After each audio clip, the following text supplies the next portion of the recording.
Antes de comenzar con la conferencia del venerable maestro Samael, queremos informarles que al final de la misma, el instructor dirigirá algunas palabras a sus conciencias y una gota de sabiduría de algún otro maestro de luz. La cristificación. Conferencia. Comenzaremos nuestra plática de esta noche. Espero que todos pongan el máximo de atención. El objetivo fundamental de nuestros estudios esotéricos es llegar a la cristificación. Ante todo, es necesario comprender lo que es el Logos. Hay tres aspectos grandiosos arriba: el Padre, el Logos, y el Espíritu Santo. Al Espíritu Santo también se le llama el Mahachohan en el mundo oriental, o el Señor Shiva. Abajo, aquí en el mundo de las formas, existentes aspectos que se compaginan con los tres de arriba: el soplo, la sangre, y el agua. Veamos el sello de Salomón. Arriba, el Padre, el Hijo y el Espíritu Santo. Abajo, el soplo, la sangre y el agua. Obviamente, cristificarse es lo grandioso, lo sublime, lo que realmente nosotros anhelamos. Para llegar a la cristificación, hay que conocer el esoterismo crístico. Quienes piensan que el Cristo es solamente un individuo sagrado, llamado Yeshua Ben Pandira, que se le conoció hace 1976 años, y que enseñó la doctrina de los gnósticos, realmente no han entendido a fondo el misterio crístico. El Cristo es unidad múltiple perfecta. Eso es obvio. Tres vestiduras de gloria existen: el cuerpo glorioso del anciano de los días, que es el primero y el último de los misterios. Segundo, el cuerpo glorioso del Logos íntimo, y tercero, el cuerpo glorioso del revelador, que no es otro más que el Espíritu Santo. Empero, estos cuerpos gloriosos hay que crearlos. Normalmente, las gentes iniciadas poseen los cuerpos astral, mental y causal, los han creado en la forja de los cíclopes, pero para cristificarse, se necesita algo más. Hay que crear las tres vestiduras de gloria, la del Padre, la del Hijo, y la del Revelador, que es el Espíritu Santo. Sin embargo, esas tres vestiduras, en el fondo, son del anciano de los días. Nosotros tenemos que crear la vestidura para el anciano de los días, es decir, para el Padre. Tenemos que crear la vestidura para el Crestos, el Logos, y para el Revelador, o Consolador, el Espíritu Santo, y como la Trinidad es unitaria, el anciano de los días, al fin y al cabo, es el dueño de las tres vestiduras. El anciano de los días, es el punto dentro del círculo, el gran rostro, el omnimisericordioso, la misericordia de las misericordias, lo oculto de lo oculto, la bondad de las bondades. El Hijo, el Logos, es uno con el Padre, y el que conoce al Hijo, conoce al Padre. Los tres, Padre, Hijo y Espíritu Santo, devienen del gran aliento, para sí mismo, profundamente ignoto. El gran aliento, es aquel rayo que nos une al sagrado sol absoluto. El gran aliento, es el Okidanot, omnipresente, omnipenetrante, omnisciente, omnimisericordioso. En la aurora de cualquier creación, el sagrado sol absoluto, emana el gran aliento, el santísimo Okidanot, o el activo Okidanot. Pero por sí mismo, el activísimo Okidanot, omnipresente y omnipenetrante, no podría crear, o realizar ninguna creación. Él puede penetrar en cualquier unidad cósmica que surge a la vida, pero jamás quedará detenido o atrapado por ninguna unidad cósmica. Para poder crear, el gran aliento, tiene que desdoblarse en los tres ingredientes que constituyen el santo triamacicano, las tres fuerzas originales de la naturaleza y del cosmos. La primera es el santo afirmar, la segunda es el santo negar, la tercera es el santo conciliar. He aquí las tres fuerzas creadoras: positiva, negativa y neutra. Padre, Hijo y Espíritu Santo. Esas tres fuerzas crean y vuelven nuevamente a crear. Si fluyen en forma dispersa, si no se orientan hacia un punto dado, no pueden realizar ninguna creación. Pero cuando inciden en un punto cualquiera del espacio, de inmediato originan una creación. Para que ustedes me puedan entender mejor, voy a valerme de un ejemplo muy humano. El hombre, elemento masculino, representa a la primera fuerza, al santo afirmar. La mujer, elemento femenino, representa a la segunda fuerza, al santo negar. Hay una tercera fuerza, que es el santo conciliar. Si las fuerzas, masculina, femenina, neutra, fluyen dispersas, si no inciden en un punto dado, no puede haber creación. Mas si los polos positivo y negativo, varón-hembra, se unen, la tercera fuerza, santo conciliar, las concilia para que se realice una creación. Esto que sucede aquí, en el microcosmos, también sucede allá arriba, en el macrocosmos, porque tal como es arriba, es abajo. El sagrado sol absoluto quiere cristalizar en nosotros, las tres fuerzas primarias de la naturaleza y del cosmos. El santo afirmar puede cristalizar en nosotros haciendo la voluntad del Padre, así en los cielos como en la tierra.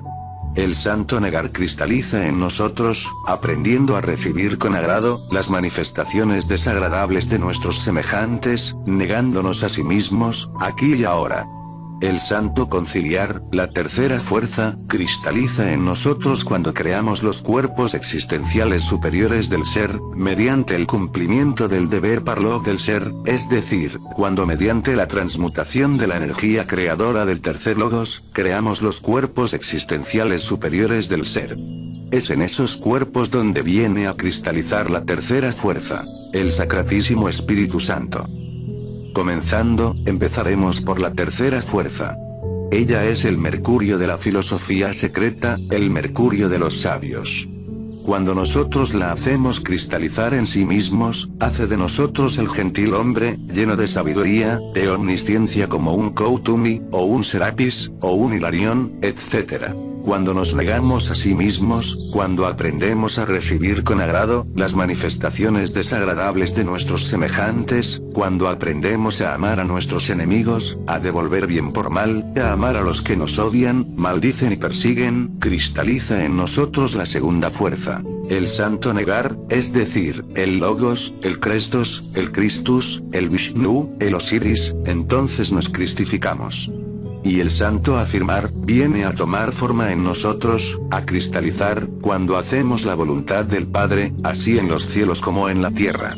Si uno no hace la voluntad del Padre, no puede hacer cristalizar en sí mismo, la primera fuerza. El adepto, ante todo, tiene que hacer la voluntad del Padre, jamás desobedecer al Padre.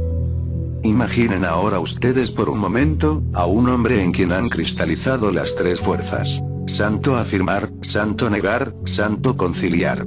Obviamente, es un hombre divino, inefable. Es un Dios con cuerpo de hombre, es un individuo sagrado, en el sentido más completo de la palabra. Y en otros términos diríamos, es un superhombre. El Crestos cósmico, considero que es una fuerza trascendental. El Logos, en realidad de verdad, es múltiple, tiene muchos rayos dentro de la unicidad, y cada uno de esos rayos, tipifica algún adepto cristificado. Es el interior del interior, de algún adepto cristificado. Lo grande que hay en el Logos, es su capacidad para trabajar en la gran obra, él debe expulsar a los mercaderes del templo, con el látigo terrible de la voluntad. El Cristo íntimo es lo que cuenta. Desafortunadamente, las gentes solamente piensan en el Cristo histórico, y así se apartan de la realidad. Olvidan que el Cristo es lo que es, lo que siempre ha sido y lo que siempre será. Olvidan que el Cristo es la vida que palpita en cada átomo, como palpita en cada sol. Olvidan que el Cristo vibra de instante en instante, de momento en momento. Encarnarlo, es fundamental. Recordemos. Al que sabe, la palabra da poder, nadie la pronunció, nadie la pronunciará, sino solamente, aquel que lo tiene encarnado.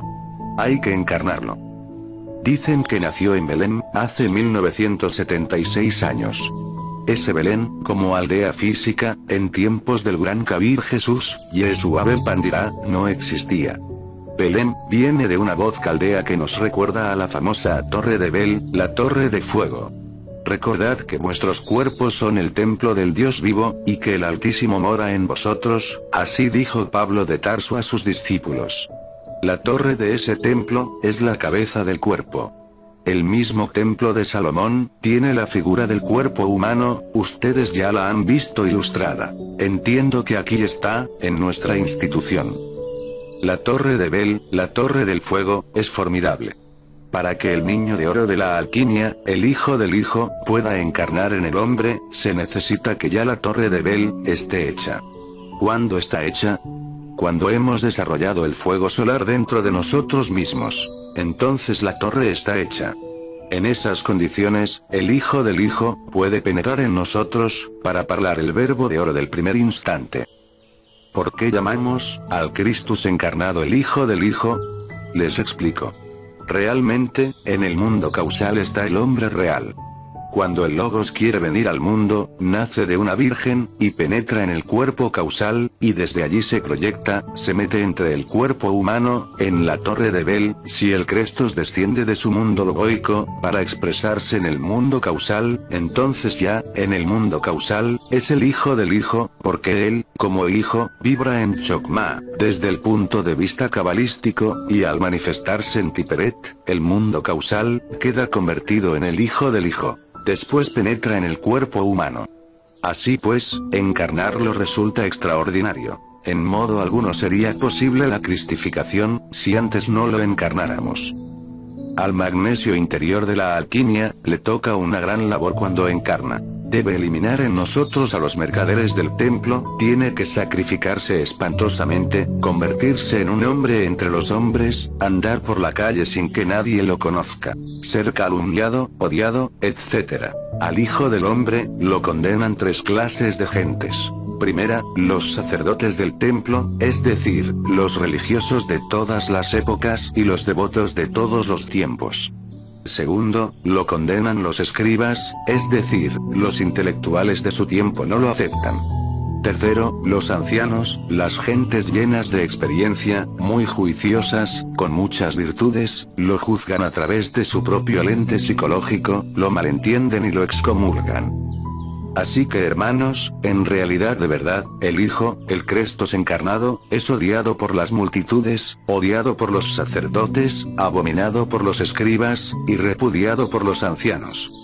No encaja, el Crestos, dentro de los moldes humanos. Por eso es rechazado. El Crestos es revolucionario por naturaleza, terriblemente rebelde, y está más allá del bien y del mal. No lo comprenden las fuerzas del bien, lo odian las fuerzas del mal. Actúa en consonancia con eso que podríamos denominar nosotros, comprensión individual profunda. Así pues que, mis caros hermanos, la cristificación es básica, pero hay que ir conociendo el camino, que resulta difícil al comienzo, trabajosísimo en el medio, y espantosamente peligroso al final. Quien intente cristificarse, es posible que camine bien al principio, es posible que ande bien al medio, pero es posible que fracase, debido a las fuerzas del bien, o tal vez por las fuerzas del mal. Se puede fracasar por el bien, y se puede fracasar por el mal. Por eso es que muy raros son los que logran la cristificación. En una chimenea por allá, en Europa, se encontraron 3 granadas. ¿Qué representan las 3 granadas? Representan las 3 purificaciones, por el hierro y por el fuego, por las cuales debe pasar todo aquel que intente llegar a la cristificación. Si ustedes toman una cruz, verán 3 clavos de hierro, y encima la palabra INRI, Ignis Natura Renovatur Integram. La naturaleza es renovada incesantemente por el fuego. ¿Y los 3 clavos de hierro, qué significan? Las 3 purificaciones, a base de hierro y fuego. En la primera purificación, el adepto tiene que trabajar, intensivamente, dentro del campo esotérico iniciático. En la segunda purificación, el adepto debe trabajar intensivamente, en las esferas de Luna, Mercurio, Venus, Sol, Marte, Júpiter, Saturno, Urano y Neptuno. En la tercera purificación, el adepto tiene forzosamente que pasar por la iniciación de Judas, en la Luna Negra. He ahí las 3 purificaciones. Antes de que cante el gallo, dijo el Cristo a Pedro, me negarás 3 veces. Primera negación. Primera purificación, el iniciado debe bajar a los mundos infiernos, a trabajar con el fuego y el agua, origen de mundos, bestias, hombres y dioses. Toda auténtica iniciación blanca, comienza por allí. Allí baja Marte a retemplar la espada, para conquistar el corazón de Venus. Hércules, para limpiar los establos de augías. Perseo, para cortar la cabeza de la medusa con su espada flamígera. En la segunda purificación, el adepto tiene que trabajar en los mundos infiernos, en las esferas de Luna, Mercurio, Venus, Sol, Marte, Júpiter, Saturno, Urano y Neptuno. Tiene que enfrentarse a todos los horrores del cosmos, pasar más allá del Aqueronte, pasar, en la barca de Caronte, a la otra orilla, sufrir lo indecible, en el trono de Lite, en la ciudad maldita. Vivir por un tiempo, entre los condenados, he ahí los horrores. Pero en la tercera purificación, debe hacerle frente, a horrores que ni remotamente sospecha. Yo muchas veces, les he dicho a ustedes aquí, que la luna psicológica tiene dos aspectos. El que se conoce, y el que no se conoce, el visible y el oculto. En el aspecto oculto de la luna psicológica, tenemos elementos que nunca aceptaríamos tener, y que solamente pueden ser disueltos, mediante la iniciación de Judas Iscariote. Así, hermanos, una vez que el adepto ha pasado por las tres purificaciones, a base de hierro y fuego, consigue la ascensión del Crestos dentro de sí mismo, la resurrección del Logos, íntimamente, dentro de lo psicosomático, dentro de lo místico sensorial, dentro de lo meramente psíquico-psicológico trascendental. Entonces queda convertido, dijéramos, en columna de un templo. Por eso dice el Apocalipsis: al que venciere, le haré columna del templo de mi Dios, y no saldrá de allí. Convertirse uno, en columna viva del templo de Dios, y no salir más. He ahí lo grandioso. De manera que es bueno que ustedes entiendan, lo que es la cristificación. A los hermanos venezolanos, suramericanos, tengo que decirles lo siguiente. Por allá, en esos países del sur, los hermanos gnósticos se preocupan mucho por las iniciaciones, por grados, por los poderes, pero no se preocupan, en realidad de verdad, por negarse a sí mismos. Y el gran maestro dijo: el que quiera seguirme, tome su cruz, niéguese a sí mismo, y sígame. No se preocupan, en los países de Suramérica, por la disolución del ego. Esto me ha tenido bastante preocupado, porque me temo que vamos a tener una gran cosecha de Hannas Musen en Sudamérica, con doble centro de gravedad. Si aquellos hermanos se dedican exclusivamente a la transmutación, conseguirán la creación de los cuerpos existenciales superiores del ser, pero si no trabajan correctamente, eliminando el mercurio seco, es decir, los elementos psicológicos indeseables, que en nuestro interior cargamos, obviamente fracasarán, se convertirán, repito, en Hannas Musen, con doble centro de gravedad, y fallarán lamentablemente. Uno podría crearse los cuerpos existenciales superiores del ser, pero si no elimina el ego, no podría cristificarse, y la cristificación es lo que cuenta. Así, mis queridos hermanos, el sol de la medianoche, el Logos, nos invita a la cristificación.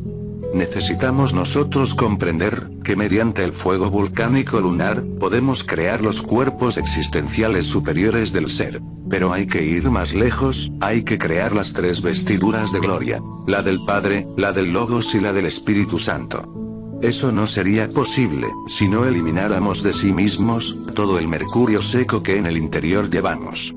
Cuando uno comprende esto, trabaja como es debido. Incuestionablemente, mediante la transmutación del Exiogeharí, es decir, del esperma sagrado, elaboramos el mercurio de los sabios. Este mercurio combinado con el azufre, es decir, el fuego, con la sal sublimada, asciende avasalladoramente por la médula espinal, hasta el cerebro, es el azogue, el INRI. Incuestionablemente, el excedente de tal azogue, cristaliza en octavas ascendentes. Con su primera cristalización, se forma en nuestro organismo el cuerpo astral. Uno sabe que tiene un cuerpo astral cuando puede usarlo, cuando puede caminar con él, cuando puede moverse. Con la segunda cristalización, en una segunda octava vibrante, relacionada con las 7 notas de la gran escala musical, cristaliza el cuerpo de la mente individual. Uno sabe que posee una mente individual, cuando puede usarla, cuando puede viajar con ella a través del espacio infinito, cuando puede aprehender o capturar todas las verdades cósmicas de la naturaleza por sí mismo y directamente. Con la tercera cristalización, en una tercera octava, relacionada con las notas do, re, mi, fa, sol, la, si, viene a tomar forma en nosotros el cuerpo causal, el cuerpo de la voluntad consciente. Obviamente, uno sabe que posee un cuerpo de la voluntad consciente, cuando camina con él, cuando viaja con él a través del espacio. El hombre causal es el verdadero hombre. Todo lo demás es añadidura. El mental, el astral, el físico, son vestiduras. El verdadero hombre, es el hombre causal, antes de penetrar en el hombre físico, o físico psíquico mental. El hombre causal, incuestionablemente, conoce las leyes de causa y efecto. Cuando el Crestos entra en el hombre causal, resplandece en el hombre causal, el Hijo del Hijo. Después deviene, entrando en el organismo humano. Todo eso hay que entenderlo, mis caros hermanos. Indubitablemente, si alguien creara esos cuerpos, se convertiría en hombre, recibiría sus principios anímicos y espirituales, y se transformaría en un hombre real. Pero una cosa es convertirse en hombre, y otra muy distinta, elevarse a la estatura del Cristo. Para que el Cristo penetre en un hombre, se necesita trabajar intensivamente con el fuego y el agua, repito, origen de mundos, bestias, hombres y dioses. El Cristo, ya encarnado, en principio nace como una criatura inocente, débil, pero conforme el tiempo va pasando, el Crestos se va desarrollando y desenvolviendo, dentro de lo psicológico, dentro de lo psicosomático, y también hasta dentro de lo místico sensorial, y al fin, la gran obra se realiza. El Crestos tiene que eliminar todos los elementos indeseables que en nuestro interior cargamos. Él sufre mucho trabajando. Debe vivir dentro de nosotros, todo el drama cósmico, tal como está escrito en los 4 evangelios. Las multitudes piden su crucifixión. Crucifixia, dicen las multitudes, crucifixia, crucifixia. Pero, ¿qué multitudes? Los yoes, que en nuestro interior llevamos. Al fin lo aprehenden, lo capturan, lo llevan ante las autoridades de Pilatos, de Caifás, de Herodes, etc. No olviden que tenemos 3 traidores dentro de nosotros mismos. El primero es el demonio de la mala voluntad, es Caifás. El segundo es el demonio de la mente, Pilatos. Este se lava las manos, se declara inocente, justifica sus peores errores, busca evasivas, etc. El tercero es el demonio del deseo, Judas Iscariote. He ahí los 3 traidores. Contando desde abajo hacia arriba, tendríamos que enfrentarnos primero a Judas, el demonio del deseo, posteriormente a Pilatos, el demonio de la mente, y por último a Caifás, el demonio de la mala voluntad. Estos 3 traidores son las 3 furias. Estos 3 traidores, repito, están dentro de nosotros mismos, aquí y ahora. Tienen distintas expresiones, están personificados por diversos yoes jerárquicos, dijéramos, dentro de nuestra psiquis. El Crestos tiene que desintegrar a los 3 traidores. Más cuánto ha de sufrir el Crestos dentro de nosotros. Sus sufrimientos están escritos en los 4 evangelios. ¿Que es amarrado a la columna? Es verdad. ¿Que tiene que recibir 5000 y más azotes? Cierto. ¿Que es coronado con su corona de espinas? Nadie lo puede dudar. ¿Que es herido, insultado, abofeteado? También es muy cierto. Los 3 traidores lo juzgan. Pilatos ordena que se le azote, ecce homo, dice Pilatos. He ahí el hombre. Sufre lo indecible, el Crestos, el Logos, cuando se encarna. De manera que el sufrimiento del Crestos no es exclusivo de hace 1976 años, no es algo meramente histórico. Él tiene que pasar por todo su vía crucis, cada vez que viene al mundo, cada vez que se encarna. Ha de sufrir el Señor lo indecible, y al fin es crucificado en el mundo de las causas naturales, donde las multitudes le vituperan. Posteriormente, yace dentro de su santo sepulcro, y por último, terminada la tercera purificación, se levanta de entre su sepulcro de cristal, para resucitar en el hombre y trabajar por la humanidad. El Crestos, resurrecto en el hombre, devela los misterios. Enseña no solamente a los exteriores, sino a los exteriores de los exteriores, y no solo a los interiores de cada cual, sino a los interiores de los interiores. El Logos, cada vez que resucita en un hombre, realiza alguna obra portentosa, así está escrito, y así es. Él tiene que instruir a los 7 y a los 12, a las 12 potestades, y a los 24 ancianos, y a los 72, y a los 4, etcétera, etcétera, etcétera. En el esoterismo crístico, se cita a los 12 apóstoles. ¿Cuáles son? En el Evangelio están, pero realmente, esas 12 potestades, son 12 partes del ser de cada uno de nos. Quienes piensen que los 12 apóstoles son 12 personajes meramente históricos, están totalmente equivocados. Resulta que los 12 son 12 partes del ser de cada uno de nosotros. Yo, por mi parte, siento gran respeto, infinita veneración por Santiago el Mayor. No hablo por el Santiago histórico, de hace unos cuantos miles de años. No estoy refiriéndome a él. Repito, siento gran admiración por el Santiago interior, que no es otra cosa sino el mercurio de los sabios. Bien sabemos que el mercurio de los sabios es el alma metálica del esperma sagrado, el Exiogeharí. Fabricar el mercurio fue un secreto siempre, nunca fue divulgado. Los alquimistas callaron. Muchas personas comienzan a trabajar en la gran obra, y lo hacen sin cuidado, sin saberlo hacer. Téngase en cuenta que el Génesis nunca se equivoca. Separó Dios las aguas de las aguas.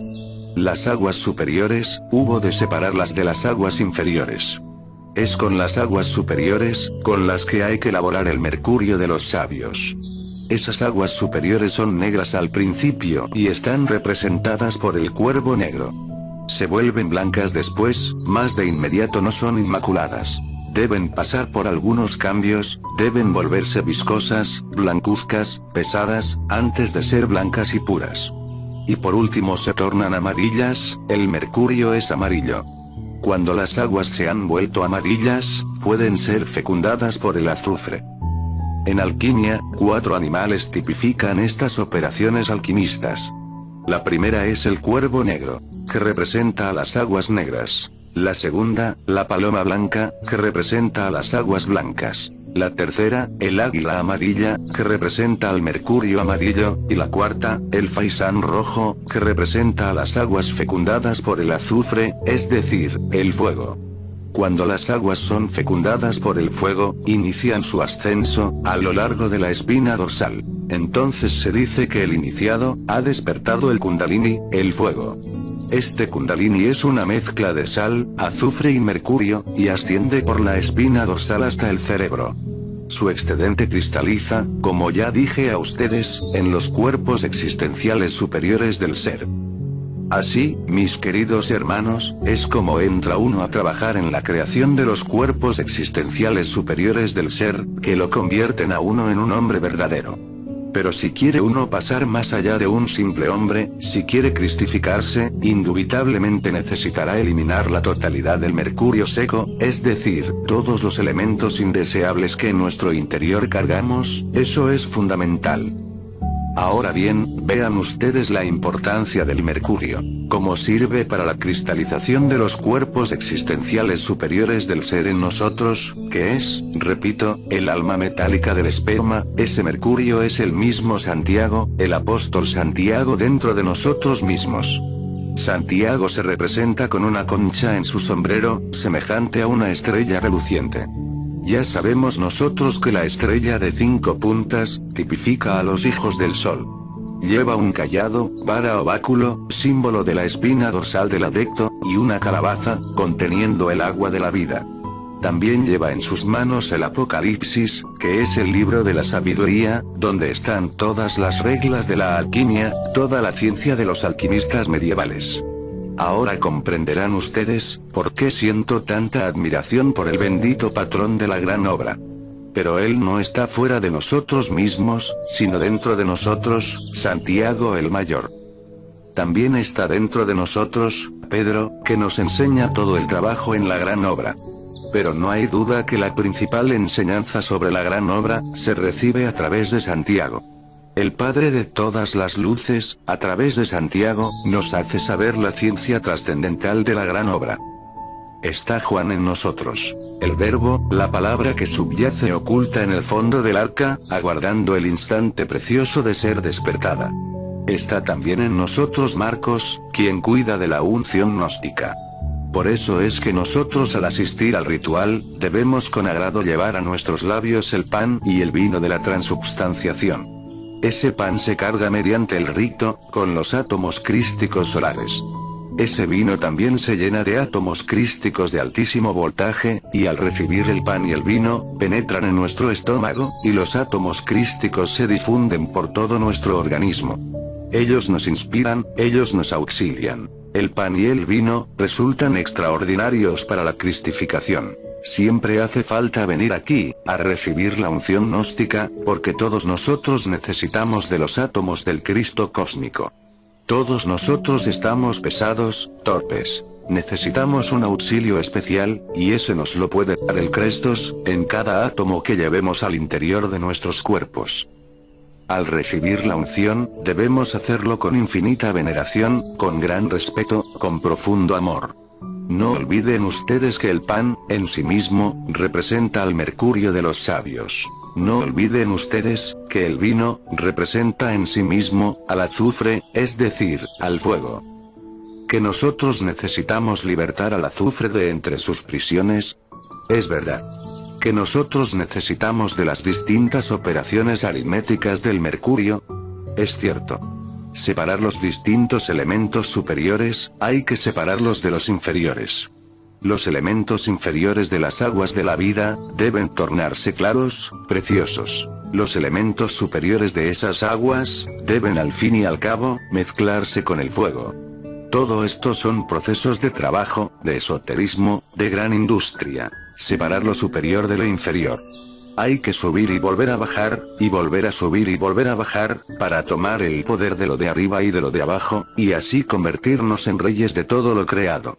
Sube de la tierra al cielo, dice Hermes Trismegisto, y vuelve a bajar, y de nuevo torna a subir y otra vez a bajar, y así tendrás el poder sobre todas las cosas. Separarás lo superior de lo inferior, con gran industria. Les estoy mostrando a ustedes el camino que lleva a la cristificación. No dejen ustedes de asistir siempre a la unción. Es preferible que el vino sea de uva.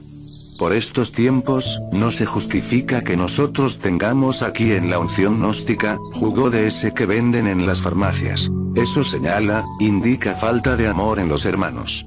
Por estos tiempos abunda la uva. Nosotros podemos beber el jugo de la vid, la uva pura. Obsérvese cómo actúa la fuerza del Crestos en los ventisqueros, cómo penetra hasta la cepa, cómo hace crecer el tallo, la vid, y al fin toda esa fuerza logoica, queda encerrada en la uva. El sacerdote, en estado de éxtasis, percibe la substancia del Crestos en el vino y la desliga para que actúe dentro del organismo. El sacerdote, en estado de éxtasis, percibe la fuerza crística en el pan, en el trigo. Él desliga esa fuerza, para que actúe dentro del organismo humano.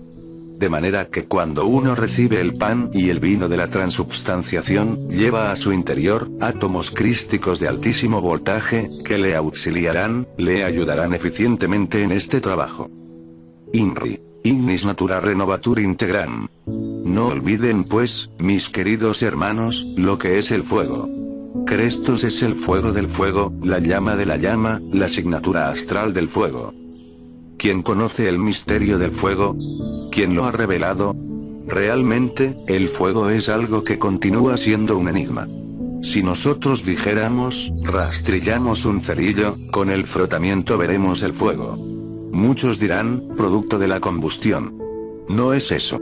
¿Quién hizo mover el cerillo? Fue necesario que tuviéramos fuego en la sangre, en las venas, energía, para que el cerillo pudiera ser rastrillado, frotado. Entonces apareció el fuego. ¿Producto de la combustión? Absurdo. Al contrario, la combustión es un producto del fuego, allí estaba encerrado, latente. Bastó que se le quitara, dijéramos, la envoltura en que estaba para que surgiera. No tiene un principio, no tiene un fin. Las criaturas vienen al mundo por el fuego, y se van, termina la vida, cuando cesa el fuego. Se desenvuelven, se reproducen por el fuego. Dejan de existir cuando el fuego se retira. La esencia que en nuestro interior cargamos, enfrascada, desgraciadamente entre tantos elementos psíquicos indeseables, es fuego vivo. Cuando los distintos ingredientes, entre los cuales se halla enfrascada, son destruidos, queda en nuestro interior la esencia libre, convertida en una bola de fuego. Ese fuego es el fuego del Crestos, del Logos. La asignatura astral del fuego, es lo que cuenta y ese es el Crestos. Si golpeamos a una roca con un eslabón, veremos saltar el fuego, allí está el fuego vivo. Es el Logos, el Crestos. El Crestos está crucificado en esta gran creación. Es el fuego cósmico. Pero no el fuego común y corriente, sino el fuego del fuego, la llama de la llama, la asignatura astral del fuego. Ese fuego arde incesantemente, en todo lo que es, en todo lo que ha sido, en todo lo que será, es el INRI. Mucho se ha hablado sobre el Cristo. Se han escrito enormes volúmenes, tratando de explicar al Cristo, y la Gnosis lo explica, con 4 letras que ven ustedes ahí, sobre esa cruz tosca de madera. INRI.